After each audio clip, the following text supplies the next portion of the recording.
ಒಳಗೆ ಅವರು ಕಮರಿ ಕೊಳ್ಳ ನೋಡಿದ್ರು, ಪಾತಾಳ ಗಂಗೆ ನೋಡಿದ್ರು, ಭೀಮನ್ ಕೊಳ್ಳ ನೋಡಿದ್ರು, ಕೈಲಾಸ ದ್ವಾರ ನೋಡಿದ್ರು.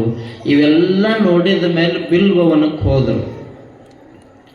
ದೊಡ್ಡ ದೊಡ್ಡ ತಪಸ್ವಿಗಳಲ್ಲಿ ಅದಾರ ಅಂತ ಬಿಲ್ವವನಕ್ಕೆ ಹೋದ್ರು. ಆ ಬಿಲ್ವವನದೊಳಗೆ ಒಬ್ಬರು ಪರಿಚಯ ಆಗ್ತೈತಿ ಮುಗ್ಗು ಸಂಗಯ್ಯನವರಿಗೆ. ಅವರ ಹೆಸರು ಸಕಲೇಶ ಮಾದರಸ. ಆಂಧ್ರ ಪ್ರದೇಶದ ನಾಂದೇಡದ ಹತ್ತಿರ ಕಲಬುರ್ಗಿ ಅಂತ ಒಂದು ಊರು ಬರ್ತೈತಿ. ಆ ಊರಿನೊಳಗೆ ರಾಜಮನೆತನದ ಕುಡಿ ಅವರು ಸಕಲೇಶ ಮಾದರಸ. ಸಕಲೇಶ ತಂದೆ, ಅವನ ಮಗ ಮಾದರಸ. ಸಕಲೇಶ ಮಾದರಸ ಅಂತ ಹಿಂಗೆ ಕರೀತಾರೆ. ಮುಂದೆ ಆತನ ಮಗ ಮಲ್ಲರಸ, ಕೆರೆಯ ಪದ್ಮರಸ, ಹಿಂಗೆ ಅರಸು ಮನೆತನದ ಕುಡಿಗಳವೆಲ್ಲ. ಈಗ ಸಂಗಯ್ಯನ ಪುರಾಣದಾಗ ಅದಿರಿ, ನೀವು ಸ್ವಲ್ಪ ಲಕ್ಷ ಕೊಟ್ಟು ಕೇಳ್ರಿ. ಸಕಲೇಶ ಮಾದರಸ ರಾಜನಾಗಿದ್ದರೂ ಕೂಡ ಅಡವಿಗೆ ಬಂದು ತಪಸ್ಸು ಮಾಡೋ ಪರಿಸ್ಥಿತಿ ಏನು ಬಂತು ಅವಂಗ. ಬಿಲ್ವವನ ಅಂತಂದ್ರೆ ನಾವು ನೀವು ತಿಳ್ಕೊಂಡಂಗೆ ಈಗ ಹೊಕ್ಕೇವಲ್ಲಂತ ಗಾರ್ಡನ್ ಅಲ್ಲ. ಬಿಲ್ವವನ ಶ್ರೀಶೈಲದೊಳಗೆ ಒಂದು ಬಿಲ್ವವನ, ಇನ್ನೊಂದು ಅಕ್ಕ ಮಹಾದೇವಿ ಹೊಕ್ಕಿರುವಂತಹ ವನ. ಆ ಕಾಡುಗಳನ್ನ ನೋಡಕ್ ಹೋದ್ರೆ ಕದಳಿವನ ಅಂತ ಕರೀತಾರೆ. ಅಕ್ಕಮಹಾದೇವಿ, ಅಲ್ಲಮ್ಮ ಪ್ರಭುದೇವರು ಹೊಕ್ಕಿರುವಂತಹ ಜಾಗ ಕದಳಿವನ. ಅಲ್ಲಿ ಹೋಗಕ್ಕೆ ಯಾರನ್ನೂ ಬಿಡಂಗಿಲ್ಲ, ಅಷ್ಟು ಘೋರವಾದ ಕಾಡದು. ಅಂತಹ ಕಾಡಿನೊಳಗೆ ಬಂದು ಸಕಲೇಶ ಅರಸನಾಗಿದ್ದ ನಾವು ಬಂದು ಅಲ್ಲಿ ಕುಂದ್ರು, ಮಾದರಸ ಬಂದು ಕುಂದ್ರುವುದಕ್ಕೇನು ಕಾರಣ ನಿಮಗೆ ಅಲ್ಲಿ ಪರಿಚಯ ಆಗುತ್ತದೆ. ಸಂಗಯ್ಯನವರು ಮತ್ತು ಸಕಲೇಶ ಮಾದರಸರು ಒಬ್ಬರಿಗೊಬ್ಬರು ಮಾತಾಡ್ಕೊಂತ ಕೊಡ್ತಾರೆ. ಇಂಥ ವನದೊಳಗೆ ನಿಮ್ಮ ದರ್ಶನ ಆಯ್ತಲ್ಲ, ನೀವು ಯಾರು ಮತ್ತೆ ನೀವು ಇಲ್ಲಿ ಯಾಕೆ ಬಂದಿರಿ ಅಂತ ಕೇಳಿದಾಗ ಅವತ್ತಿನ ಕಾಲಕ್ಕೆ ಹೇಳ್ತೇನೆ, ಸಕಲೇಶ ಮಾದರಸ, ನಾನು ರಾಜ್ಯ ಮನೆತನದ ಕುಡಿ. ನನ್ನ ತಂದೆ ನನಗಿಡೀ ರಾಜ್ಯದ ಅಧಿಕಾರವನ್ನು ಕೊಟ್ಟು ಇದೇ ಶ್ರೀಶೈಲಕ್ಕೆ ಬಂದು ಈ ಕಾಡಿನೊಳಗೆ ಬಿಲ್ಲುವ ವನದೊಳಗಿದ್ದ. ನನ್ನ ತಂದೆ ನನಗೆ ಅಧಿಕಾರ ಕೊಟ್ಟಂತಹ ಸಂದರ್ಭದೊಳಗೆ ಎಲ್ಲರನ್ನೂ ಒಳ್ಳೆಯವರು ಅಂತ ನಂಬಿದೆ. ನನ್ನ ಜೊತೆ ಇರೋರೆಲ್ಲರೂ ನನ್ನವರು ಅಂತನ ನಂಬಿದೆ. ನನ್ನ ಜೊತೆ ಇರೋರಿಗೆಲ್ಲರಿಗೂ ರಾಜಮನೆತನದ ದೊರೆಯಾಗಿರೋದ್ರಿಂದ ಏನು ಬೇಕು ಎಲ್ಲ ಸವಲತ್ತು ಕೊಟ್ಟೆ. ಅವ್ರನ್ನ ಬಹಳ ದೊಡ್ಡವ್ರನ್ನ ಮಾಡಿದೆ. ಮಂತ್ರಿ ಕೈಯೊಳಗೆ ಅಧಿಕಾರ ಕೊಟ್ಟು ನೀನು ಏನು ಹೇಳ್ತೀಯ ಅದರಂಗೆ ನಾ ಕೇಳ್ಕೊಂಡು ಹೋಗ್ತೀನಿ ಅಂದೆ. ಯಾಕಂದ್ರೆ ಮಂತ್ರಿ ನನ್ನ ತಂದೆ ಸ್ವರೂಪ, ತಂದೆ ವಯಸ್ಸಿನವಿದ್ದ, ವಯಸ್ಸಿನೊಳಗೆ ದೊಡ್ಡವದನ, ನಮ್ಮನ್ನು ನೋಡ್ತಾನ ಅಂತ ತಿಳ್ಕೊಂಡು ಅವನ ಕೈಯಾಗ ಅಧಿಕಾರ ಕೊಟ್ಟು ನಾನು ಅವ ಹೇಳ್ದಂಗೆಲ್ಲ ಹ್ಞೂ ಅನ್ಕೊಂತ ಕೂತ್ಕೊಂಡೆ. ರಾಜ್ಯದ ಪ್ರಜೆಗಳಿಗೆ ಒಂದಷ್ಟು ಚಲೋ ಮಾಡಬೇಕು, ಅವರು ಸುಖದಿಂದ ಇರಬೇಕು, ಅವ್ರು ಕಣ್ಣೀರು ಹಾಕಬಾರ್ದು ಅಂತ ಮಂತ್ರಿ ಹೇಳ್ದಂಗೆಲ್ಲ ನಾ ಕೇಳ್ಕೊಂತ ಹೋದೆ.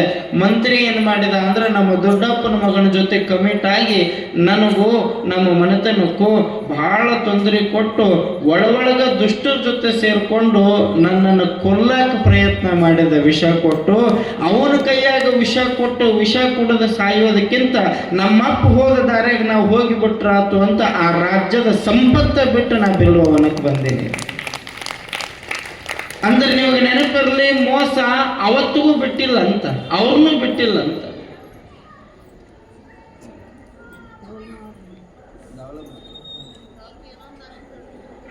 ನಮ್ಮ ದಾವಲ್ಬಿ ಇನಾಮದಾರ್ ಅಮ್ಮವರು ನೋಡ್ರಿ, ಅವ್ರು ಮೊನ್ನೆನೂ ಆಯರ್ ಮಾಡ್ಯಾರ, ಅದಕ್ಕಿಂತ ಮೊದಲು ಮಾಡ್ಯಾರ. ಇವತ್ತು 200 ರೂಪಾಯಿ ಆಯರ್ ಮಾಡಕತ್ತಾರ. ನಮ್ಮ 3 ಮಂದಿಗೂ ಕೂಡಿ ಜೋರು ಚಪ್ಪಾಳೆ ತಟ್ಟ ತಾಯಿಗೆ. ಹಾಗೇನೆ ಪರಮಾತ್ಮ ಗಣೇಶ್ ಮಠ್ ಕಲಿಕೇರಿ ಅವರು ಗವಾಯಿಗಳಿಗೆ 200 ರೂಪಾಯಿಗಳು ಕೊಟ್ಟಿದ್ದಾರೆ. ಜೋರಾದ ಚಪ್ಪಾಳೆಗಳನ್ನು ಅವರಿಗೆ ಸಮರ್ಪಣೆ ಮಾಡಿ. ಇನ್ನು ಒಬ್ಬರು ತಾಯಿ ಅಲ್ಲೇನು ಇಲ್ಲಿ ಬೇಡ್ರಿ ನಾವು ಇಲ್ಲೇ ಕೊಡ್ತೇವೆ ಅಂತ ನಾವು ರೂಮ್ನಾಗಿದ್ದಾಗ 100 ರೂಪಾಯಿ ಕೊಟ್ಟಾರ. ಅವ್ರಿಗೂ ಜೋರು ಚಪ್ಪಾಳೆ ತಟ್ಟಿಬಿಟ್ರು. ನಿಮ್ಮೆಲ್ಲರೂ ಚಪ್ಪಾಳೆ ಅವ್ರಿಗಿರಲಿ. ಪರಮಾತ್ಮ ಕುಮಾರೇಶ ಮರುಳಾರಾಧ್ಯರ ಆಶೀರ್ವಾದ ಅವ್ರ ಮನೆಗೆ 1000 ಪಟ್ಟಿರಲಿ ಕೊಟ್ಟವ್ರಿಗೆ. ಮತ್ತು ನಮಗರಿ ಅನ್ನಬೇಡ್ರಿ. ಸಕಲೇಶ ಮಾದರಸನ ಕಾಲಕ್ಕೂ ಮೋಸ ಅನ್ನೋದು ಬಿಡಲಿಲ್ಲ. ಇನ್ನೊಂದು ಸತ್ಯ ನೆನಪಿರಲಿ, ಎಲ್ಲಿ ಮಠ ನಮ್ಮ ಹತ್ರ ಬಂಗಾರ ಗಂಟ ರೊಕ್ಕದ ಗಂಟ ಇರ್ತಾವ ಅಲ್ಲಿ ಮಠ ಮೋಸ ಬೆನ್ನತ್ತೇವ ಅಂತ ತಿಕ್ಕೊಂಬಿಡ್ರಿ. ನೀವು ಎಲ್ಲ ತಂದು ಕೊಡ್ರಿ, ಒಂದು ಹೊಸ ಅಕೌಂಟ್ ಮಾಡೋಣ. ಅದು ಇಲ್ಲದಂಗೆ ಚಿಂತನೆ ಇರಲ್ರಿ, ಆರಾಮ್ ಮಕ್ಕೊಂಡು ನಿದ್ದೆ ಮಾಡಿರ್ತಾನವ. ಅದು ಎಲ್ಲದ ಹಂಗ ಚಿಂತೆನೇ ಇರಂಗಿಲ್ಲ. ಒಬ್ಬವ ಇದನ್ನು ಭಾಳ ಚಂದ ಕೇಳ್ರಿ ನೀವು. ಒಬ್ಬವ ಸುಮ್ಮನೆ ಸಾಧು ಅಂತನ್ರಿ ವಿಷಯ ಅನ್ಕೊಳ್ರಿ. ಅವ ಕೊಳ ತುಂಬ ಕೈ ತುಂಬ ಜಗ್ಗಸ್ ಬಂಗಾರ ಕಡಗ ಉಂಗ್ರ ಮನೆ ನೋಡಿದ್ರಿ ನೀವು, ಇಲ್ಲಿ ಬಂದಿದ್ರಲ್ಲ ಸ್ವಾಮಿಗಳು, ಬಂಗಾರ ಹೆಂಗಿದ್ವು ಅವ್ರು ಕೊಳ್ಳ. ನಮ್ಮ ಅಜ್ಜಾರ ಅದಾರ ಹಾಕೋರಿಪ್ಪ ಅಂತಂದ್ರೆ ಇಲ್ಲ ಇಲ್ಲಿ ಕೊಡಿಸ್ರಿ ಅಂತಾರ ಅವ್ರು ನಮಗೆ. ಜಗ್ಗಸ್ ಹಾಕೊಂಡು ಕೈ ತುಂಬ ಅವ್ರ ಬಂಗಾರ. ನೀವು ಏನು ನೋಡಕತ್ತಿದ್ರೆ ನಾನಂತೂ ಅವ್ರ ಕೈಯನ್ನು ಬಂಗಾರನ ನೋಡಕತ್ತಿದ್ದೆ. ಯಾವ್ದಾರ ಬೀಚ್ ಕೊಡ್ತಾರೇನು ಅಂತೇಳಿ. ಹೌದ್ರಿ ಅಜ್ಜಾರ ಅಂತೀರಿ ನೀವು. ನೀವಾಗ ಹೇಳ್ತೇನೆ, ಅವ ಸುಮ್ಮನೆ ಹೋಗೋ ಮುಂದೆ ಇಷ್ಟು ಬಂಗಾರ ಅವನ್ನೆಲ್ಲ ನೋಡಿದ್ರು. ಸುಮ್ಮನೆ ಒಂದು ಜೋಳಿಗೆ ಹಿಡ್ದಾನ, ಬಂಗಾರ ತೊಗೊಂಡನ. ಅವ್ನ ಹಿಂದೆ ಒಬ್ಬ ನೋಡಿದೆ, ಅವನು ಸ್ವಾಮಿಯಿಂದ ಬಂಗಾರ ಚಲೋ ಇದ್ದಂಗೆ ಅದಾವ ಅಂತ ಮಾತಾಡ್ಸಿದ. ಯಾವ್ರಿ ಅಜ್ಜಾರ ಅಂದ, ನಮ್ಗೆ ಊರು ಗೊತ್ತಿಲ್ಲ ಬಿಡು. ಮತ್ತು ವಸ್ತಿ ಎಲ್ಲೇ ಎಲ್ಲಿ ತಿಳಿತೈತೆ ಅಲ್ಲಿ ಮಕ್ಕೊಂತೀನಿ. ಎಲ್ಲಿ ಹೊಂಟ್ರಿ ಗೊತ್ತಿಲ್ಲ, ಕರ್ದರ ಮನೆಗೆ ಊಟ ಹಿಂಗ ಹೋಗವ. ಮತ್ತೆ ಅಲ್ಲಿ ಹೋಗಿ ಕೈ ತುಂಬ ಕೊಳ ತುಂಬ ಬಂಗಾರದ ಇದ್ರಿರೋಲ್ಲ ಬಿಡು. ಮತ್ತೆ ಅವ್ ಹೋದ್ರೆ ಹೋಗ್ಲಿ ಅಂದವ. ಇವ ಅಂದರೆ ಚಾನ್ಸ್ ಹಾಕಲೇ ಅಂದಿವ. ಚಾನ್ಸ್ ಹಾಕಲ್ಲ ಅಲ್ರೇ ಅಜ್ಜಾರ ಅಂದ. ಏನು ಮತ್ತೆ ನನಗೂ ನೆಮ್ಮದಿ ಹುಡ್ಕೊಂಡು ಹೊಂಟೀನಿ, ನನಗೂ ನೆಮ್ಮದಿ ಇಲ್ಲ, ಮತ್ತೆ ನಿಮ್ಮಿಂದ ಬರ್ಲಿಲ್ಲ ಅಂದವ. ಇವ ಅಂದ ಬಾರಲ್ಲ, ಯಾರು ಬೇಡ ಅಂತಾರೆ, ಬಂದ್ಬಿಡು ಅಂದ. ಸರಿ ತೋರಂಗಾರ. ಅವನ ತಲೆಗೇನು ಇವ ಎಲ್ಲಿ ಮಕ್ಕೊಂತಾನೆ ಅಲ್ಲಿ ಮಕ್ಕೋಬೇಕು, ರಾತ್ರಿ ಇಟ್ಟು ಹೊಡ್ಕೊಂಡು ಎದ್ದು ಬಿಡ್ಬೇಕು. ಇವ ತೆಲ್ಲ ಕೆಡಿಸ್ಕೇವನು, ಬಾ ಹೋಗೋಣ ಬಾ ಅಂದಿವ. ನಿಮಗೆ ಹೇಳ್ತೀನಿ, ಇಬ್ರು ಅಣ್ಣ ಗುರು ಶಿಷ್ಯ ಇಬ್ರು ಹೊಂಟ್ರು. ಹೊತ್ತು ಮುಣಗ ಮಟ್ಟ ನಡೆದ್ರು, ದಣವಾಗಿತ್ತು. ಒಂದು ಗುಡಿ ಸಿಕ್ತಿಂತದು. ಗುಡಿ ಸಿಕ್ತು, ಗುಡಿಯಾಗ ಹೋಗಿ ಮಕ್ಕೋಬೇಕಂತೇಳಿ ನಿರ್ಧಾರ ಮಾಡಿದ್ರು. ರಾತ್ರಿ 9:30 10 ಗಂಟೆ. ಅಜ್ಜಾರ ಊಟಕ್ಕೆ ತರಲಿಲ್ಲ ಅಂದವ. ಎಲ್ಲಿ ತರ್ತೀರಿ, ಎಲ್ಲೆಲ್ಲ ತರ್ತೀನಿ ಅಂದವ. ತೊಗೊಂಬೋಗ. ಅವನ ತಲೆಗೇನು ಇವ್ ಹೊಡ್ತುಂಬ ಉಣಿಸಿ ಮಲಗಿಸ್ಬೇಕವ. ಬಂಗಾರ ಹೊಡಿಬೇಕಲ್ಲ, ಹೊಡ್ತುಂಬ ಉಣಿಸಿ ಮಲಗಿಸ್ಬೇಕು. ಹೋಗಿ ತೊಗೊಂಬೋಗಂದ್ರಿ ಅವ್ರು ಪಾಪ. ಈಸುನು ತಗೊಂಬಂದ್ರು, ಹೋಗಿ ಊಟ ತೊಗೊಂಬೈತಿ. ಇವ ಏನು ಮಾಡಿದ್ದ, ಈಸುನು ಬಂಗಾರ ಬೆಳ್ಳಿ ಅವು ಏನು ಬಾಳಾಗಿದ್ದು ಈಸುನು ಬಿಚ್ಚಿ ಗಂಟು ಕಟ್ಟಿ ಇಟ್ಟಿದ್ದು. ಬಂದು ನೋಡಿದವ, ಎಲ್ಲಿ ಅಲ್ರಿ ಅದರ ಬಂಗಾರ ಹಿಂಗಾರ ಎಲ್ಲ ಹಾಕಿಡ್ರಿ, ಎಲ್ಲಿ ಅವನ್ನೆಲ್ಲ ತೆಗೆದಿಟ್ಟಿನಾಳ. ಅಲ್ಲೇ ಮಗನ ಇಡು ಮಗನ ಎಲ್ಲಿ ಇಡ್ತಿ ಅಂತಿದ್ದವ. ಏನು ಟ್ರಂಕ್ ಕಟ್ಟಿರ್ತೀರಿ ನಾ ಮಾಡೇ ಬಿಡುತ್ತಡೆ. ಅವ್ನು ತೊಗೊಂಡು ಹೋಗೋದು ಬಿಡಗಿಲ್ಲ ಅವನಂತಂದ. ಇಲ್ಲಿ ಬಿಡ್ರಿ ಚಲೋ ಆತ್ರಿ, ನೀವು ಮುಚ್ಚಿಟ್ಟು ಚಲೋ ಆತ್ರಿ ಅಂದ್ರೆ ಅವನ ತಲೆಗೇನು ಇವ ತೆಲುಗುಮ್ನಾಗ ಇಟ್ಕೊಂಡಿರ್ಬೇಕು, ಇಲ್ಲ ಜೋಳಿಗೆಗೆ ಇಟ್ಕೊಂಡಿರ್ಬೇಕು, ಇಲ್ಲ ಹಾಸಿಗೆಗೆ ಇಟ್ಕೊಂಡಿರ್ಬೇಕು. ಇರ್ಲಿಲ್ಲ ಮಗ ಎಟ್ಟತ್ತಿಟ್ಟುಕೊಂತಾನಂತ ಒಳ್ಳೆ ಅಂದ್ರೆ ಅವ್ನು ಹೊಡೆದು ಉಣಿಸಿದಾರ. ಇವ ಅವ್ನು ಉಣಿಸಿದ ಮೇಲೆ ಮಕ್ಕೋಣ ತಮ್ಮ ಹ್ಞೂನ್ರಿ ಸರ್ ಮಕ್ಕೋರ ಅಂದ. ಇವ ಮಕ್ಕೊಂಬಿಟ್ಟ.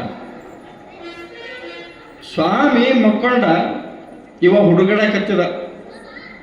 ನಿಮಗೆ ಹೇಳ್ತೀನಿ, ಅವನು ಅತ್ತಾಗ ದುಗ್ಗಿದ, ಇತ್ತಾಗ ಮಾಡಿದ, ತೆಲುಗುಮ್ ಜಾಡಿಸಿದ, ಅಲ್ಲಿ ನೋಡಿದ, ಗುಡಿಯಾಗ ಎಲ್ಲಾರ ಸಂಧ್ಯಾಗ ಇಟ್ಟಂಗಂತಲ್ಲಿ ಕೈ ನೋಡಿದ. ಪಾಟಿ ಕಲ್ಲು ಕಿತ್ತು ನೋಡ್ರಿ ಅವ ಕಡೆಗೆ. ಕಲ್ಲು ಕಿತ್ತ, ಅದು ಸಿಗಲಿಲ್ಲ. ಎಲ್ಲಿ ಇಟ್ಟಿದ್ದ ನೀವ ಅಂತ ಬೆಳತನ ಹುಡುಕಿ ಕಡೆಗೆ ಎಲ್ಲಿ ಸಿಗಲಿಲ್ಲ. ಹಿಂಗೆ ನೋಡಿದ ಬಸವಣ್ಣ ಕಾಣ್ತೀರಿ. ಆ ಬಸವಣ್ಣ ಹುಡುಕಿಟ್ಟಿರ್ಬೇಕು ಸ್ವಾಮಿ ಅಂತ ಗುದ್ಲಿ ತೊಗೊಂಡು ಬಸವಣ್ಣ ಎಬ್ಬತ್ತ ನಾವು. ಬಸವಣ್ಣನೂ ಎಬ್ಬಿದ, ಅಲ್ಲಿ ಏನೂ ಸಿಗಲಿಲ್ಲ. ಅಷ್ಟೊತ್ತಿಗೆ ದಣವಾಗಿಬಿಡುತ್ತೆ. ಬೆಳಗ್ಗೆ 5 5:30 6 ಗಂಟೆ. ಕಣ್ಣು ಕೆಂಪಾಗಿಬಿಟ್ಟಿದ್ವು. ಇನ್ನೇನು ಮಾಡ್ಬೇಕಂತ ಸುಮ್ಮನೆ ಹಿಂಗೆ ಬಂದು ಹಿಂಗೆ ಮಕ್ಕೊಂಡ.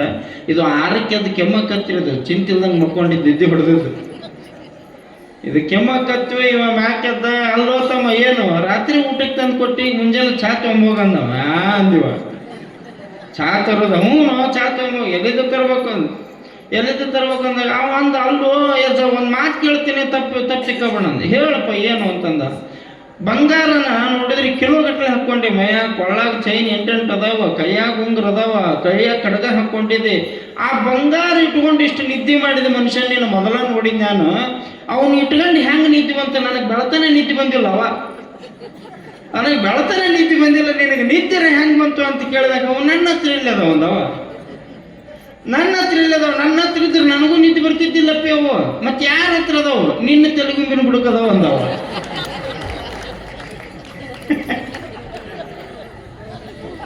ನಿನ್ನ ತೆಲುಗುಂಬಿನ ಬುಡಕದವ, ಅದಕ್ಕೆ ನಿನಗೆ ನಿದ್ದೆ ಬಂದಿಲ್ಲ. ನನ್ನ ಹತ್ರ ಏನು ಐತಿಲ್ಲಪ್ಪ, ನಿದ್ದೆ ಐತೈತೆ, ನಡಿ ಬೆಳಕಾಗಿ ತಗೊಂಡು ಹೋಗ್ತೀನಿ ಅಂದವ. ಅವ ಅಜ್ಜರ್ ಇವತ್ತೊಂದು ದಿವ್ಸ ಬರ್ಲಿ ನಿಮ್ಮಿಂದ ಅಂದ. ಬೇಡಪ್ಪ ಅಂದವ. ನಿನ್ನ ಕಣ್ಣು ಬಂಗಾರದ ಮೇಲೆ ನಾನು ನಿಮಗೆ ಹೇಳೋದು, ಯಾವ ಸಂಪತ್ತು ನಮ್ಮ ಹತ್ರ ಇರ್ತೈತಿ ಅವಾಗ ಅದು ನಿದ್ದಿಗೆ ತೊಂದರೆ ಮಾಡಕ್ ಚಾಲು ಮಾಡ್ತೈತಿ. ಅದು ನನ್ನದಲ್ಲ ನಿನ್ನದು ಅಂತ ಪರಮಾತ್ಮನ ಪಾದಕ್ಕೆ ಅರ್ಪಣೆ ಮಾಡಿಬಿಡ್ರಿ. ನಿಮ್ಮನ್ನು ಬಿಟ್ಟು ಎಲ್ಲೆಲ್ಲಿ ಹೋಗಂಗಿಲ್ಲ. ಅದು ಹಂಗಂತ ತೊಗೊಂಡೋಗಿ ಕೊಡ್ರಿ ಅನ್ಲಿಲ್ಲ. ನಂದು ಅಲ್ಲಪ್ಪ, ಕೊಟ್ಟರು ನಿಂದ ಕೊಡದಿದ್ರು ನಿಂದ ಅನ್ನೋನ ಹತ್ರ ಹೊಟ್ಟೆ ಕಡಿಮೆ ಆಗಂಗಿಲ್ಲ ಸಾವುಕಾರಕ್ಕೆ. ಇನ್ನೊಬ್ಬರು ನೋಡಿ ಹೊಟ್ಟೆಗೆ ಸಂಕಟ ಬೀಳ್ತಾವ ನೋಡು, ಅವು ಕೊಟ್ಟಟ್ಟ ಗಳಿಸಕ್ಕಾಗಂಗಿಲ್ಲ. ಇವತ್ತು ಅವ್ರಿಗೆ ನಾಳೆ ನನಗ ಅನ್ನೋದು. ಸಕಲೇಶ ಮಾದರಸಗ ಇಂಥದ್ದು ಒಂದು ಘಟನೆ ಬಂತಲ್ಲ, ಅದನ್ನ ಮುಗಿಸಿ ಹೊಳ್ಳಿ ಬಂದಲ್ಲ. ಈ ಸಂಗಯ್ಯ ಸಕಲೇಶ ಮಾದರಸನ್ ಕೇಳಿದ, ಹೌದು ಕರೆ ಅಲ್ಲಂತೂ ಮೋಸ ಆಯ್ತು, ಇಲ್ಲಿ ಬಂದಿದೆ, ಮತ್ತೆ ಇಲ್ಲಿ ಯಾಕೆ ಉಳ್ಕೊಂಡಿದೆ, ಇಲ್ಲಿಂದ ಮುಂದೆ ಹೋಗ್ಬೇಕಾಗಿತ್ತಲ್ಲ ಅಂದಾಗ ಶಾಪ್ ಆಗೋದು ಅಂದವ. ಶಾಪ್ ಆಗೈತೆ, ನನಗೂ ಶಾಪ್ ಆಗೈತೆ. ಶಾಪಕ್ಕೆ ಕುತ್ಕೊಂಡಿನಿ. ತಪಸ್ಸು ಅಂತಂದ್ರ ಸುಮ್ಮನೆ ಅಲ್ಲ, ಎಲ್ಲವನ್ನ ನಿಗ್ರಹ ಮಾಡಿಕೊಂಡಿರ್ಬೇಕು. ಸಿಟ್ಟು ಬರಬಾರ್ದು, ಚಂಚಲ ಆಗಬಾರ್ದು, ಮನಸ್ಸ ವಿಚಲಿತ ಆಗಬಾರ್ದು. ಹಂಗ ಚಂಚಲ ಆಗ್ಲಿಲ್ಲ ಅಂದ್ರೆ ನನಗೆ ಚಲೋ ಆಗ್ತಿತ್ತು. ಚಂಚಲಾಗಿ ಶಾಪ್ ಆಗ್ಯದ ಅಂದ. ಏನ್ ಶಾಪ್ ಆಗ್ಯದ ಹೇಳು ಅಂತಂದಾಗ, ಆ ಬಿಲ್ವವನಕ್ಕೆ ಬಂದಾಗ ಒಬ್ಬ ಗುರುವಿನ ಸಂಘ ಮಾಡಿದ್ರಂತೆ ಮಾದರಸರು. ಅವ್ರ ಹತ್ರ ದೀಕ್ಷೆ ತಗೊಂಡ್ರಂತ. ಸುಮ್ಮನೆ ಕಣ್ಣು ಮುಚ್ಕೊಂಡು ಕುಂತವ್ರೆಲ್ಲ ತಪಸ್ಸುಗಳಾಗೋಂಗಿಲ್ಲ. ಗುರು ಸಂಪೂರ್ಣ ತನ್ನ ಹಸ್ತಕದಿಂದ ನಮ್ಮ ಮಸ್ತಕವನ್ನು ಶುದ್ಧೀಕರಿಸಿ ಕಿವಿಯೊಳಗ ಮಂತ್ರಬೋಧ ಮಾಡಬೇಕು. ಕಡ್ಕೋಳ ಮಡಿವಾಳಪ್ಪಗ ಮರಳಾರಾಧನ ಮಾಡಿದಂಗ, ಕಡ್ಕೋಳ ಮಡಿವಾಳಪ್ಪಗ ಮರಳಾರಾಧನೆ ಮಾಡಿದಂಗ, ಇಲ್ಲಿ ಕಲಬುರಗಿ ಶರಣಬಸಪ್ಪಗ ಮರಳಾರಾಧನ ಕಿವಿಯೊಳಗ ಮಂತ್ರ ಬೋಧನೆ ಮಾಡಿದಂಗ, ಇವರಿಬ್ಬರ ಅಲ್ಲ, ಇಂತಹ ಸಾವಿರ ಶರಣರನ್ನು ಉದ್ಧಾರ ಮಾಡಿದ್ರಲ್ಲ ಗುರುಗಳು. ಹಂಗ ಒಂದೊಂದಷ್ಟು ಗುರು ಅವರಿಗೆ ಉಪದೇಶ ಮಾಡಿರ್ಬೇಕು, ಅಂದ್ರೆ ತಪಸ್ಸು ಮಾಡಕ್ ಬರ್ತೈತಿ. ನನಗೂ ಒಬ್ರು ಗುರುಗಳು ಆಶೀರ್ವಾದ ಮಾಡಿದ್ರು, ತಪಸ್ ಮಾಡು ಅಂದ್ರು. ತಪಸ್ ಮಾಡು ಮುಂದೆ ಒಂದು ಮಾತು ಹೇಳಿದ್ರು. ಅವ್ರೇನು, ನೀನು ನಿನ್ನ ಸಿಟ್ಟನ್ನು ಮರಿಬೇಕು, ನೀನು ರಾಜ ಅನ್ನೋದನ್ನ ಮರಿಬೇಕು, ನಿನ್ನ ತನವನ್ನು ಸಂಪೂರ್ಣ ನೀನು ಕಳ್ಕೊಂಡ್ರೆ ತಪಸ್ಸಿಗೆ ಯೋಗ್ಯ ಅಂತ ಹೇಳಿದ್ರು. ಅವ್ರ ಮಾತು ಕೇಳಿ ನಾನು ತಪಸ್ಸಿಗೆ ಕೂತ್ಕೊಂಡೆ. ಮೊದಲೇ ಅಡವಿ ಚಲೋ ಗಿಡ ಹುಡುಕು ಅಂತ ಹೇಳಿ ಕುಂದ್ರೋದು, ಜಾಲಿ ಗಿಡದ ಬುಡಕ್ ಕುಂತ್ಕೊಂಡಿದ್ನಿ ಅಂದ್ರು ಅವ್ರು. ಎಲ್ಲಿ ಕುಂದ್ರೋದ್ರಿ? ಜಾಲಿ ಗಿಡದ ಬುಡಕ್. ಜಾಲಿ ಗಿಡದ ಬುಡಕ ತಪಸ್ಸಿಗೆ ಕುಂತಿದ್ರಂತೆ. 8 ದಿವಸ ಬಹಳ ಚೆನ್ನಾಗಿ ಧ್ಯಾನ ಮಾಡ್ತಿದ್ದೆ ನಾನು. ಆ ಶಿವನ ಮೂರ್ತಿ, ನನ್ನ ಯೋಗ, ನನ್ನ ಧ್ಯಾನ, ನನ್ನ ಪೂಜೆ ಮಹದಾನಂದವನ್ನು ನನಗೆ ನೀಡುತ್ತಿತ್ತು. 8 ದಿವಸ ಆದ್ಮೇಲೆ 9ನೇ ದಿವಸಕ್ಕೆ ಪರೀಕ್ಷೆ ಏನೋ ಗೊತ್ತಾಗ್ಲಿಲ್ಲ. ನನ್ನ ದೃಷ್ಟಿ ನೋಡೋನು ಕಳ್ಳ ಅಂತ ತಿಳ್ಕೊಂಡ್ಬಿಟ್ಟೆ. ನಾವು ಹಂಗ ಯಾರನ್ನ ನೋಡಿ ಇವ ಹಿಂಗ ಅಂತ ನಿರ್ಧಾರ ಮಾಡ್ತೀರಿ ನೋಡಿ. ಯಾರು ನಾನು ಅದಕ್ಕೆ ಇವತ್ತು ಪ್ರಾರಂಭಕ್ಕೆ ಹೇಳಕತ್ತಿದ್ದು, ಭಾವ ಸಂದೇಹವ ಮಾಡಿಸ. ನೋಡಿದ ತಕ್ಷಣ ಇವ ಕಳ್ಳ ಅನ್ನುವಂಗಿಲ್ಲ, ಇವ ಸುಳ್ಳು ಅನ್ನುವಂಗಿಲ್ಲ, ಇವ ಹುಚ್ಚ ಅನ್ನುವಂಗಿಲ್ಲ. ಇವ ಅವ ಒಳಗೆ ಯಾರು ಇರ್ತಾರೆ ಯಾರಿಗೆ ಗೊತ್ತು. ಕೋಡಿಕೊಪ್ಪದ ಹುಚ್ಚಿರಪ್ಪಜ್ಜ, ನೆರೆಗಲ್ಲು ಕೋಡಿಕೊಪ್ಪದ ಈರಪ್ಪಜ್ಜ ಮೈ ಮೇಲೆ ಬಟ್ಟಿನೇ ಇಲ್ಲಾರ್ದಂಗ ಅದ್ದಾಡಿದ ಜಗತ್ತಿನೊಳಗ. ಹುಚ್ಚರು ಅಂತ ತಿಳ್ಕೊಂಡು ಜನ ಕಲ್ಲಲ್ಲಿ ಹೋಗಿತ್ತಿದ್ರು. ಆ ಕಲ್ಲು ಕೈಯಾಗಿದ್ದಾಗ ಕಲ್ಲಕ್ಕಿದ್ದು ಆತನ ಮೈಗೆ ಬಂದಾಗ ಹೂವಾಗಿ ಆತನ ಪಾದಕ್ಕೆ ಬೀಳುತ್ತಿತ್ತು. ಹುಚ್ಚಿರಪ್ಪಜ್ಜ ಒಂದು ಮಾತು ಹೇಳಿ ಹೋದ, ಯಾವುದು ಹೌದು ಅದು ಅಲ್ಲ, ಯಾವುದು ಅಲ್ಲ ಅದು ಹೌದು ಅನ್ನುವಂತಹ ಘೋಷವಾಕ್ಯವನ್ನು ಇವತ್ತಿಗೂ ಮಠದಾಗ ಬರ್ತಾರ. ಇವತ್ತಿಗೂ ಮಠದಾಗ ಮೈ ಮೇಲೆ ಬಟ್ಟ ಬಟ್ಟಿರ್ತಿದ್ದಿಲ್ಲ. ಯಾರು ಹೊಡಿತಾರೆ ಹೊಡ್ರಿ ಅಂತಿದ್ದ. ನಿಮಗೆ ಗೊತ್ತಿಲ್ಲ ಎಂಥ ಶಕ್ತಿ ಹುಚ್ಚಿರಪ್ಪಜ್ಜಂದು ಅಂತಂದ್ರೆ, ಅಖಂಡ 16 ವರ್ಷಗಳ ಕಾಲ ಬರಗಾಲ ಬಿದ್ದು ಒಂದು ಊರಿಗೆ ಹೋಗ್ತಾನ. ಒಂದು ಊರಿಗೆ ಹೋಗಿ ಮನೆ ಮುಂದೆ ನಿಂತ್ಕೊಂಡು ಬಾಯಿ ಬಾಯಿ ಬಾಯಿ ಬಾಯಿ ಬಡ್ಕೋತಾನ. ನಿಮ್ಮ ಮನೆ ಮುಂದೆ ಯಾರು ಬಂದು ಬಾಯಿ ಬಡ್ಕೊಂಡ್ರೆ ಸುಮ್ ಕುಂದಿರ್ತೀರ ನೀವು? ಇಲ್ಲ, ಒಳಗೆ ಕರೆದು ಹೂ ಹಾಕ್ತಾರ, ಹೌದಲ್ಲ? ಸಿಕ್ಕದ್ದು ತಗೊಂಡು ಬಡಿತೀರಿ, ಇಲ್ಲ ಮುಂದಕ್ಕೆ ಹೋಗಂತೀರಿ. ಚಲೋ ಮಂದಿ ನಾಯಿ ಸಾಕಿದವ್ರು ನಾಯಿ ಚೂಬಿಡ್ತಾರೆ. ಮನ್ಯಾಗ 2 ಚಲೋ ಆಕಳ ಸಾಕಂದ್ರೆ ನಾಯಿ ಸಾಕಿ ನಾಯಿ ಹೊತ್ಕೊಂಡು ಅದ್ದಾಡಕತ್ತಾವ ಕರ್ಮ. ಅದು ನನ್ನ ಏನಿದು ಹೇಳಕ್ಕವಲ್ಲ. ನಾನು ಸಾಕೋದು ಸಾಕಿರೋ ನಿಮಗೊಂದಿಟ್ಟು ಏನಾರ ಚಲೋ ಆಕೈತಿ. ಹಂಗಂತ ನಾಯಿ ಸಾಕೋರ ವಿರುದ್ಧ ನನ್ಗೆ ಹೋರಾಟ ಅಲ್ಲ, ಅಥವಾ ನಾಯಿ ಸಾಕಬೇಡ್ರಿ ಅನ್ನುವಂಥದ್ದಲ್ಲ. ಎಷ್ಟು ನಾಯಿ ಸಾಕಿದ್ರೆ ನಾಯಿ ನಿಯತ್ತು ನಮಗಿಲ್ಲ ಅಂದ್ರೆ, ಎಷ್ಟು ನಾಯಿ ಸಾಕಿದ್ರಿ ಅಂದ್ರೆ ಆ ನಾಯಿಯೊಳಗಿನ ನಿಯತ್ತು ಸಾಕಿದವ್ರಿಗೆ ಇರ್ಬೇಕಲ್ಲ, ಅದಕ್ಕೆ ಅನ್ನ ಹಾಕಿದವ್ರಿಗೆ ಇರ್ಬೇಕಲ್ಲ. ಅನ್ನ ಹಾಕಿದವಂಗ ನಿಯತ್ತಿಲ್ಲ ಅಂದ್ರೆ ಮತ್ತೆ ಆ ನಿಯತ್ತಿಲ್ಲದ ಅನ್ನ ತಿಂದ ನಾಯಿಗೆಲ್ಲಿ ನಿಯತ್ತಿರ್ತೈತಿ? ದುಡ್ದದ ಅನ್ನ ತಿಂದವ ಬಹಳ ಚಂದ ಇರ್ತಾನ, ಕಳುವಿನ ಅನ್ನ ತಿಂದವ ಕಳುವು ಮಾಡಕ ಹೋಗ್ತಾನ.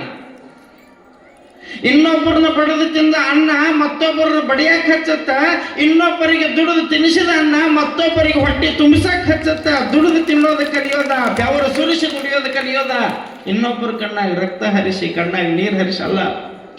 ಇಲ್ಲಿ ಎಷ್ಟು ಅದ್ಭುತ ನೋಡ್ರಿ ಇವ್ರ ಮಾತ.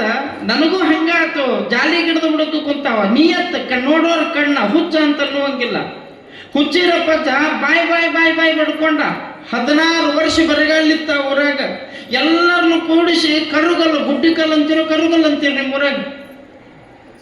ಅಗಸಿಕಲ್ಲ. ಅಗಸಿ ಕಲ್ಲಿಗೆ ಮುಂದೆ ನಿಂತು ಪ್ರತಿಯೊಬ್ಬರ ಮನೆಯೊಳಗೆ ನೀರನ್ನು ತನ್ನ ತಲೆ ಮೇಲೆ ಹಾಕಿಸ್ಕೊಂಡ, ಹಣಿಗೆ ವಿಭೂತಿ ಹಚ್ಕೊಂಡ, ಅದ ಅಗಸಿ ಕಲ್ಲಿಗೆ ಕುತ್ಕೊಂಡು ರೊಟ್ಟಿ ತಿಂದ, ರೊಟ್ಟಿಯೊಳಗೆ ಕಾರ್ಪುಡಿ ಹಾಕೊಂಡ, ತಿಂದು ಕಣ್ಣಾಗ ನೀರು ಬರಕತ್ತವ, ಕಾರಕ್ಕೆ ಎದ್ದು ನಿಂತು ಕುಣಿದಾಡಿ ಹೇಳಿದ, ಹರಿತಲೇ ಹರಿತು, ನಿಮ್ಮೂರಿಗೆ 16 ವರ್ಷದ ಬರ ಹರಿತು, ಇನ್ನು 46 ವರ್ಷ ನಿಮ್ಮೂರು ಸುಖದಾಗಿರ್ತೈತಿ ಅಂತ ಆಶೀರ್ವಾದ ಮಾಡಿ ಹೋದ. ಸಾಕನ್ನ ಮಠ ಬೆಳೆದೈತ ಆ ಊರ, ಸಾಕನ್ನ ಮಠ ಬೆಳೆದೈತೆ. ಹುಚ್ಚ ಅಂತೀರೇನು ಅವ್ರಿಗೆ ನೀವು? ಹುಚ್ಚ ಅಂತೀರ ಅನ್ನಂಗಿಲ್ಲ ಅಂತೀರಿ. ನಾಳೆ ಯಾರು ಒಬ್ಬರು ಬಂದ್ರೆ ಕಣ್ಣಿಲೆ ಹೊಡಿತೀವಿ. ನಮ್ಮ ಕಣ್ಣು ಹಂಗದಾವ. ನಮ್ಮ ಕಣ್ಣಿಗೆ ಯಾರು ಚಲೋರು ಕಾಣಕ್ಕೆ ಇಲ್ಲ. ಬರೇ ಮೋಸಗಳ ಮುಂದೆ ನಮ್ಮ ಕಣ್ಣಿಗೆ ಕಾಣೋದು. ಬಣ್ಣದಂಗೆ ಮಾತಾಡಿ ಅವರ ಅಂದ್ರೆ ಮುಗಿತು ನೋಡಿ, ಹಿಂಗೆ ಬಂದಿಟ್ಟಾರಂತ ಅರ್ಥ. ಚಿಗವ ದೊಡ್ಡವ ಅಕ್ಕೋರ ಮೇಡಮ್, ಈ ಇತ್ತೀಚೆಗೆ ಬಂದ ನೋಡ್ರಿ ಇವು ಶಬ್ದ ಮೇಡಮ್. ಇವು ಏಸು ಮಂದಿನ ಗಾಡಿಗೆ ಸೇರಿಸವೇ ನೀವು ಮೇಡಮ್ ಅನ್ನೋ.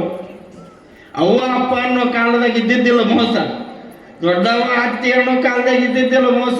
ಅಂಟಿ ಅಂತ ಬಂತು ನೋಡ್ರಿ, ಪೀಕ್ ಜಾಲಿ ಕಂಟೆಗೆ ಸೇರಿಸ್ತಮ್ಮನಿ, ಕಂಟೆಗೆ ಸೇರಿಸ್ತಮ್ಮನಿ. ಏನು ಬದಲಾವಣೆ ರೀ, ಅಬ್ಬಾ ನಿಮಗೆ ಹೇಳುತ್ತೆ. ಅಂಟಿ ಅಂದ್ಬಿಟ್ರೆ ಸಾಕು, ಅಂಟಿ ಅಂದ್ಬಿಟ್ರೆ ಸಾಕು. ಬಸ್ನಾಗ ಒಂದ್ಸರಿ ಬರಕತ್ತಿದ್ದ, ಒಂದು 80 ವರ್ಷ ಆಗ್ಯಾವ ಮುದುಕೆಗೆ, 80 ವರ್ಷ ಆಗ್ಯಾವ ಮುದುಕೆಗೆ.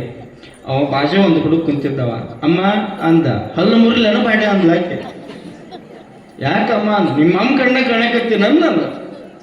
ನಿಮ್ಮ ಅಮ್ಮ ಕಣಕ ಅವ ಏನು ಅವ್ರ ವಯಸ್ಸಾಗ್ಯಾವ ಅಮ್ಮನ ಮತ್ತೆ ಏನು ಅನ್ಬೇಕು? ಅಕ್ಕರ ಅನ್ನೋದು ನಾನು. ಅಕ್ಕರ ಅಂದ, ಹಾ ನಿಮ್ಮ ಅಕ್ಕ ಕಣ್ಣ ಅನ್ನೋದ್ಲಾಕೆ. ಮತ್ತೆ ಅನ್ನೋದ್ರ ಏನು ಅನ್ಬೇಕು ಬೇ ನಿನಗೆ? ಅಂಟಿ ಅನ್ನು ಅಲ್ಲ ಇಲ್ಲ, ಅಲ್ಲ ಇಲ್ಲ, ಅಂಟಿ ಅನ್ಬೇಕಂತಕಿ. ಇವು ಭಾಳ ಚಂದ ಇರ್ತಾವ್ರಿ ನೋಡ್ಬೇಕು ನೀವು. ಗುಲ್ಬರ್ಗ ಟ್ರೈನಿಗೆ ಹೊಂಟಿದ್ದು ಒಂದು ಸರಿನ, ಗದಗಿಂದ ಗುಲ್ಬರ್ಗ ಮಾಲ್ಗತ್ತಿ ಶಿವರಾತ್ರಿ ಕಾರ್ಯಕ್ರಮಕ್ಕೆ ಟ್ರೈನ್ಗೆ ಹೊಂಟಿದ್ದೆ. ನಾ ಸುಮ್ಮನೆ ಈ ಕಡೆ ಮ್ಯಾಲೆ ಮಲ್ಕೊಂಡಿದ್ದೆ ಸೀಟಿನ ಮೇಲೆ. ಕೆಳಗೊಂದು 6 ಮಂದಿ ಕುಂತಾರ, ಅವರು ಕೆಳಗೊಂದು 6 ಮಂದಿ ಕುಂತಾರ. ಅವ್ರು ಮಾತಾಡಕತ್ತಾರೆ. ಮ್ಯಾಲೆ ಒಬ್ಬ ಮಕ್ಕೊಂಡಿದ್ದ, ಅವ ಮುದುಕ. ಅವ ಬರೋಬ್ಬರಿ ಜವಾರಿನ ನಮ್ಮ ಹುಬ್ಬಳ್ಳಿ ಕಡೆದು, ಅದು ಬರೋಬ್ಬರಿ ದೂತ್ರ ಹಾಕ್ಕೊಂಡು ಅವ ವಸ್ತ್ರ ಹಿಂಗೆ ಕಣ್ಣಿಗೆ ಕಟ್ಕೊಂಡು ಮಕ್ಕೊಂಡನ. ಅವ ಯಾರನ್ನೂ ನೋಡ್ಬಾರ್ದು ಅಂತೇಳಿ ಅವ ಹಂಗೆ ಮಕ್ಕೊಂಡನ. ನಾನು ಈಚೆ ಕಡೆ ಸುಮ್ಮನೆ ಮೊಬೈಲ್ ನೋಡ್ಕೊಂತ ಪುಸ್ತಕ ನೋಡ್ಕೊಂತ ನಾ ಕುಂತ್ಕೊಂಡಿದ್ದೆ. ಅವ್ರು ಮಾತಾಡೋಕೆ ಚಾಲೂ ಮಾಡಿದ್ರು 6 ಮಂದಿ ಬೇರೆ ಬೇರೆ ಊರವರು. ಈಸೂರು ಬರೋಬ್ಬರಿ ಒಂದು ಕಡಿಮೆ ಅಂದ್ರು 4 ಮಕ್ಕಳ ತಾಯಿ ಅದಾರ ಅವರು. ಈಸೂರು ಅದಾರ. ನಾವೇ ಕೇಳಿಸ್ಕೋಬೇಕಂತ ಸುಮ್ಮನಿದ್ದೆ. ಮಾತಾಡ್ಕೊಂಡು ಮನೆ ಅಕ್ಕರ್ ನಿಮ್ಗೊಂದು 50 ವಯಸ್ಸು ಇರ್ಬೇಕನ್ರಿ ಅಂದ್ಲು ಒಬ್ಬೇಕೆ. ಬಾರವ ಈಗ 26 ಅಂದ್ಲು ಆಕೆ. ಒಬ್ಬೇಕು 26 ಅಂದ್ರು ನೋಡ್ರಿ, ನಿಮಗೆ ಹೇಳ್ತೀನಿ ಮಗ್ಳಕ್ಕೆ 26 ಹಂಗಾರೆ ನನಗಿಂತ ಸಣ್ಣ ಕುಡಿ ನೀನೊಂದು ಹಾಕ್ರಿ. ನಿನಗೆ ಎಷ್ಟು? ನನಗೆ 22. ಇನ್ನೊಬ್ಬಕ್ಕೆ 18 ನಮಗೆ ಹತ್ತೀರ. 3 ಮಕ್ಕಳದ ವ್ಯತಿಗೆ ಕೂತಾಳ 18 ವಯಸ್ಸು ಅಂತ ಕೇಳಿ. ಇವ್ರು ಯಾವಾಗ 18, 15, 20, 26 ಅನ್ನ ಕತ್ತಿದ್ರು ಅವಾಗ ಶಿಟ್ಟು ಬಂದ್ಬಿಡತ್ ಮ್ಯಾಲೆ ಮಕ್ಕೊಂಡವಂಗ. ಅವ ಬದುಕನ ಹೊತ್ಕೊಂಬಿದ್ದವ. ಯಾಕೆ ನೀನೇ ಹೊತ್ಕೊಂಬ? ಈಗ ಬಿತ್ತಿ ನೋಟ ಭೂಮಿಗಲ್ದಾವ. ಹೇಳೋದು ಹೇಳ್ತೀರಿ, ಕರೆ ಹೇಳ್ರಿ. ನಿಮ್ಮವ್ರು ಅಂತ ಅವ ಕರೆ ಹೇಳ್ರಿ. ನಿಮಗೆ ಹೇಳೋದು ನೋಡಿದ ತಕ್ಷಣ ಇವ್ರು ಹಿಂಗ ಅಂತ ಹೇಳೋದಲ್ಲ.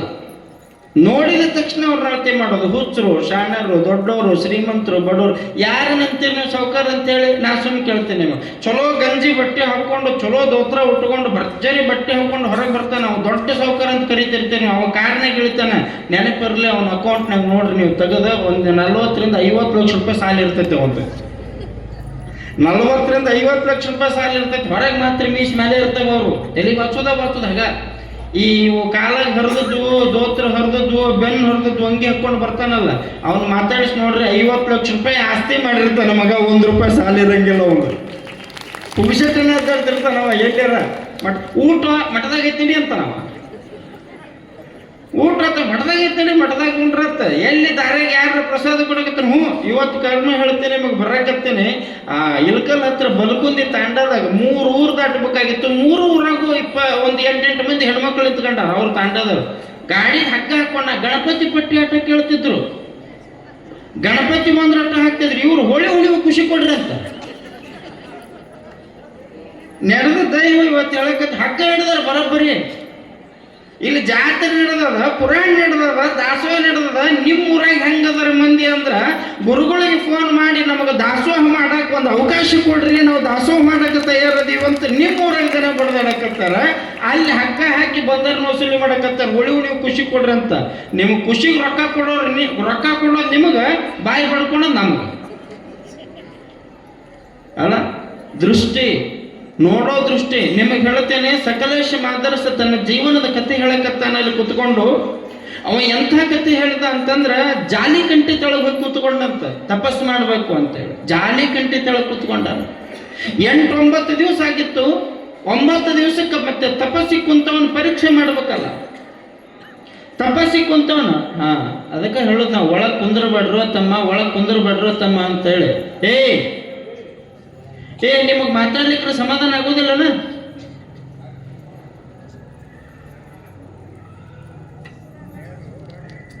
ನೋಡ್ರಿ, ನನಗೂ ತಾಳ್ಮೆ ಕಟ್ಟೆ ಅಂತ ಒಂದೈತೆ.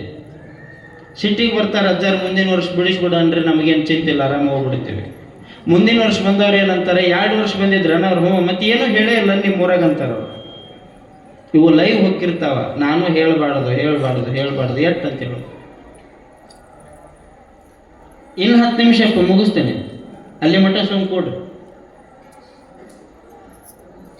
ತನ್ನ ಜೀವನದ ವೃತ್ತಾಂತ ನಿಮಗೆ ಯಾಕೆ ನಗಿಸೋದನ್ನ ಮಧ್ಯ ಅಂದ್ರ, ಸ್ವಲ್ಪ ಒಂದಿಷ್ಟು ಲಕ್ಷ್ಯ ಹಾರಿರ್ತಾವ, ಬ್ಯಾಸರ ಆಗಿರ್ತಾವ, ಅದೊಂದಿಟ್ಟು ಮತ್ತೆ ಎಚ್ಚರ ಮಾಡಬೇಕು ಅಂತ. ಇಲ್ಲ ಅಂದ್ರೆ ನೇರ ಇದ್ದದ ಕತೆ ಹೇಳಿ ಎದ್ದು ಹೋಗಿಬಿಡ್ತೇನೆ.